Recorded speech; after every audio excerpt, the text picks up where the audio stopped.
नमस्कार फ्रॉम ईश्वरपूर. आज होती घटस्थापना, त्यामुळं सकाळी लवकर उठून माझं आणि ईशाचं आवरलं आणि आम्ही दोघींनी ना देवपूजा करून घेतली. देवपूजा केली, त्यानंतर आम्ही दोघींनी छान असा नाश्ता केला आणि नाश्ता करून झाल्यानंतर मी आज दिवसभर काहीच शूट केलं नाही, त्या डायरेक्ट संध्याकाळी केलं.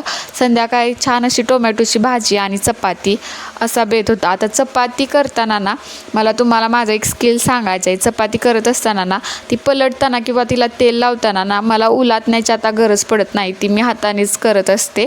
आता हे स्किल लग्न झाल्यानंतर माझ्यात आले, ते डेव्हलप होत इतकं होत गेले की आता मी तवासुद्धा काही दिवसांनी ना हाताने उचलून खाली ठेवीन. आता ईशाचे पप्पा घरी नव्हते, त्यामुळं मी चपात्या बनवत होते ना तोपर्यंत तिनं असा पसारा घालून ठेवलेला. ती खेळत होती, त्यामुळं चपात्या लवकर आवरून घेतल्या. त्यानंतर सगळं आवरून किचन वगैरे साफ केला, झाडू मारला.